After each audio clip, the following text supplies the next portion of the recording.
এটা মনে হচ্ছে ছেলে ছিল তো, এবার ছেলেই বলতে পারবে কি হয়েছে। ছেলে নাই যখন বাড়িতে।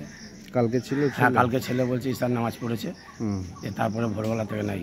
মানে সকালে আপনারা যখন আসছি নাই দেখছি। বাবা মায়ের সঙ্গে ছেলের কীরকম সম্পর্ক ছিল? ভালো সম্পর্ক ছিল, কেন এই কিছুদিন আগে ছেলেটা নিখোঁজ ছিল, চাকরি করতো দিল্লিতে, যে দিল্লি থেকে 2 মাস আসেনি বাড়িতে, তখন নিখোঁজ হয়ে গেছে। দিল্লিতে যখন জানছে বাবারা ফোন করে, হ্যাঁ, তখন বলছে যে ছেলে এখানে নাই, যে অন্য জায়গায় গেছে, জানি না কী ব্যাপারে গেছে কোথায়, দিয়ে ওর বাবা গিয়ে নিজে খুঁজে নিয়ে এসেছে। 2 মাস হলে এসছে। কী নাম ছেলেটার নামটা আমি জানি না। আচ্ছা, হ্যাঁ, দিয়ে তারপর কি হলো? তারপরে কালকে এই ঘটনা শুনছি। 2 মাস পরে কালকে সবাই দেখেছে নাকি ঈশার নামাজ পড়তে গেছিলো মসজিদের ছেলে। আচ্ছা, ভোরবেলায় নামাজ পড়তে যাচ্ছে, দেখছে ডেড বডি পড়ে আছে। ছেলে পালিয়ে গেছে হয়তো, এবার তদন্ত করবে পুলিশ। ছেলের সঙ্গে কিছু হয়েছে নাকি? বলতে পারছি না, মাথার শুনছিলাম নাকি মাথার একটু গন্ডগোল আছে। কার? ছেলেটার।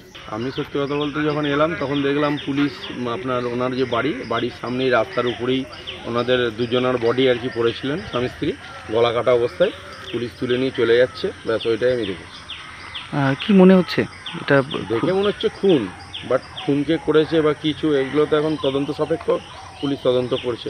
কি নাম ওনাদের একজনের নাম হচ্ছে আপনার মুস্তাফিজুর রহমান, ওনার বয়স 66, আর ওনার ওয়াইফ নাম হচ্ছে মমতাজ পারভিন, ওনার বয়স 55।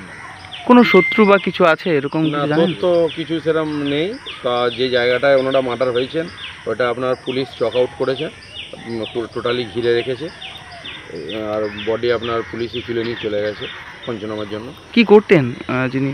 এমনি আপনার মামার জমি জায়গা ছিল, উনি চাষবাসই করতেন।